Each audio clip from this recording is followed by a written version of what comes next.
গুলো নিয়ে তারা তাদের এলাকার উদ্দেশ্যে রওনা হয়ে গেছে, চিন্তাই করে উটগুলো নিয়ে যাচ্ছে।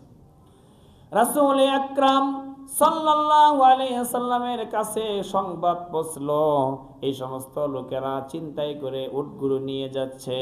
নবীজি কয়েকজন সাহাবায়ে কেরামকে পাঠালেন, এদেরকে পাকড়াও করে নিয়ে আসো। ওদেরকে পাকড়াও করে নিয়ে আসলেন সাহাবায়ে কেরাম। নিয়ে আসা হলো নবীজির সামনে। এই উরাইনা গোত্রের এই লোকেরা, এই যে উটের রাখাল যারা ছিল, তাদেরকে হত্যা করছিল এবং তাদের চোখ উপড়ে ফেলছিল।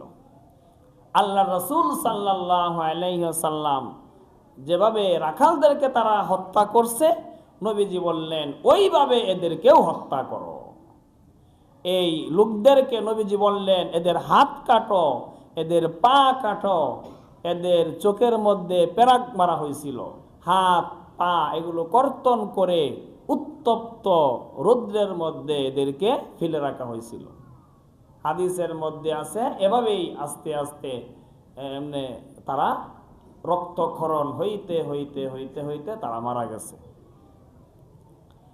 এটা মনে হইতে পারে যে এভাবে হাত কাটা হলো, পা কাটা হলো, চোখ উপড়ে ফেলা হলো, এইভাবে হত্যা করা হলো, এইটা বিচার।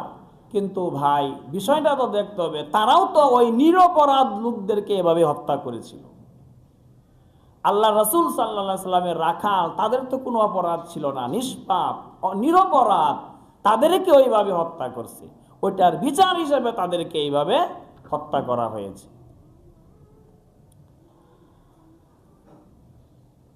এরকম মনে করেন একজন মানুষ হত্যা করে, এই যে মনে করেন শরীফ হাদি, তাকে হত্যা করা হয়েছে।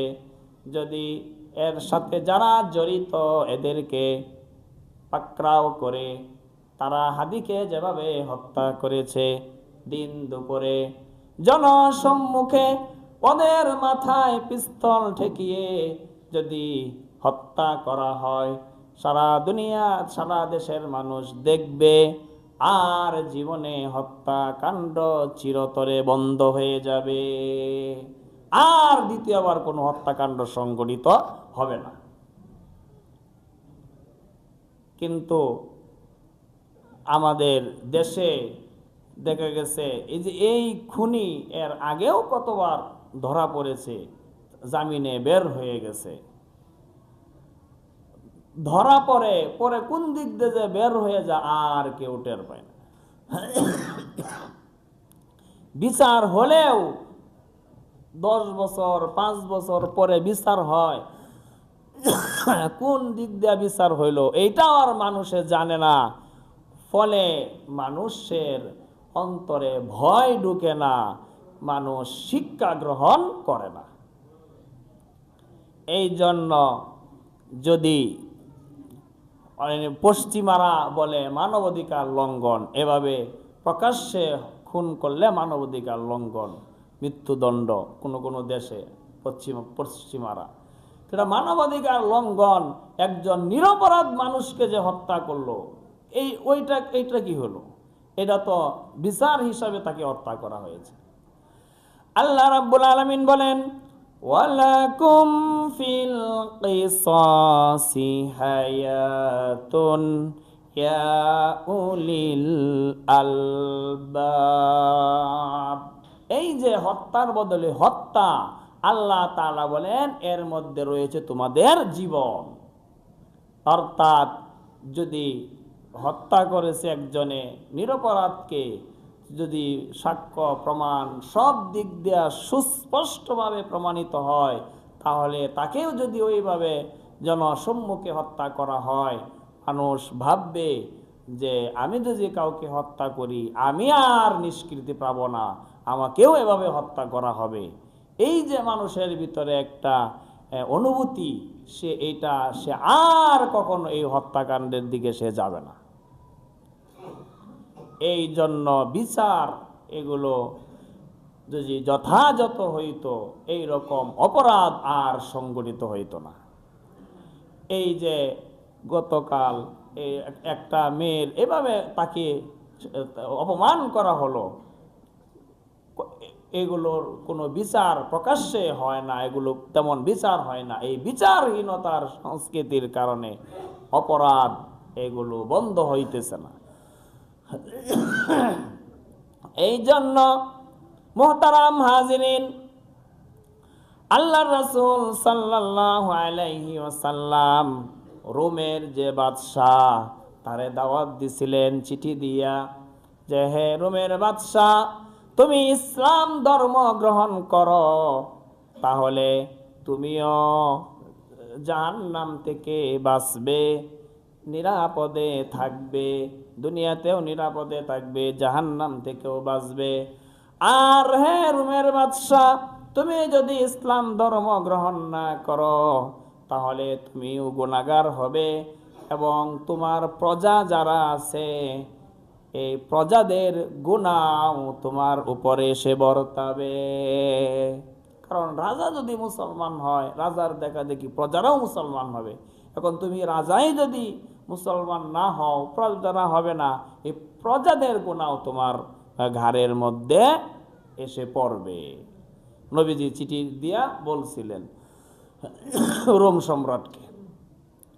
তা মুহতারাম হাজিরিন, এর দ্বারা বোঝা গেল যে এই নবীজি বলছেন যে তুমি মুসলমান না হলে তোমার প্রজারা হবে না, আর প্রজাদের গুনাহ তোমাদের উপরে হবে।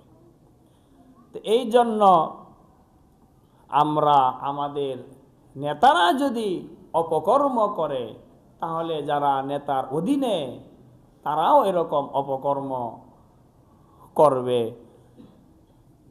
আর যদি নেতা যদি ভালো হয়, তাহলে অধীনস্থ যারা আছে সাধারণ মানুষ তারাও ভালো হয়ে যাবে। এরকম ভাবে নেতা যদি কোনো অপকর্ম করে, তাহলে এই নেতা সে অপকর্ম, মনে করেন 10,000 কোটি টাকা দেশ থেকে পাচার করলো বিদেশে, সে যদি ক্ষমতাটা না থাকতো, তাহলে কি এই টাকাটা দেশ থেকে বিদেশে পাচার করতে পারতো? কি বলেন? পারতো না। তাহলে এই যে ক্ষমতাটা তাকে তো আমরাই দিলাম। আমরা যদি ভোট না দিতাম, তাকে ক্ষমতাটা না দিতাম, তাহলে তো সে এই পাপটা করতে পারতো না। আমরাই তাকে পাপ করার ক্ষমতা দিলাম। এই কারণে নেতা যত অপকর্ম করবে, আমাদের উপরেও এই অপকর্মের এক গুনাহ আমাদের উপরেও এসে বর্তাবে। এই জন্য মুহতারাম হাজিরিন, আমার ভোটে আমি কেউ এরকমভাবে এক জমায় বলছিলাম, অনেকেই বলে যে ভোটটা ভালো জায়গায় দেওয়া উচিত, যেন আমার প্রার্থীটা বিজয় হয়, ভোটটা নষ্ট না হয়। কিন্তু ভোটটা যদি নষ্ট হইল না, প্রার্থীটা বিজয় হলো, কিন্তু এই গুনাহ আমার উপর আসলো, আমার নেতার গুনাহ আমার উপর আসলো, এটা হলো ভোট নষ্ট হইল না। আরেকটা হলো আমি ভোট দিলাম একজন আল্লাহওয়ালাকে, আমার ভোটটা নষ্ট হইল, হয়তো যদি সে পাস নাও করে, ভোটটা নষ্ট হইল, কিন্তু আমি তো আর গুনাহগার তো আর হইলাম না। কি বলেন? ভোটটা নষ্ট হইল, কিন্তু আমি গুনাহগার তো হইলাম না, আখিরাত তো আর বরবাদ হইল না। আল্লাহ রাব্বুল আলামিন, আল্লাহ তাআলার প্রতিনিধি আমাদেরকে বানাইছেন। জমিন আল্লাহর, জমিন আল্লাহ সৃষ্টি করছেন, আমাদেরকে আল্লাহ সৃষ্টি করছেন। আকাশ আল্লাহ সৃষ্টি করছেন, দুই চোখে যা কিছু দেখি সব আল্লাহ তাআলা সৃষ্টি করছেন। আল্লাহ তাআলার হুকুম মতোই দেশ পরিচালিত হবে, এইটাই স্বাভাবিক। এই জন্যই আমাদের সবার সংগ্রাম আমাদেরকে করতে হবে আল্লাহর জমিনে, আল্লাহ তাআলার আইন দিয়ে যেন পরিচালিত হয়। এইটাও একটা জিম্মাদারি, ফরজ জিম্মাদারি। আল্লাহ রাব্বুল আলামিন আমাদেরকে বুঝার আমল করার তৌফিক দান করেন। সকলেই বলি আমিন।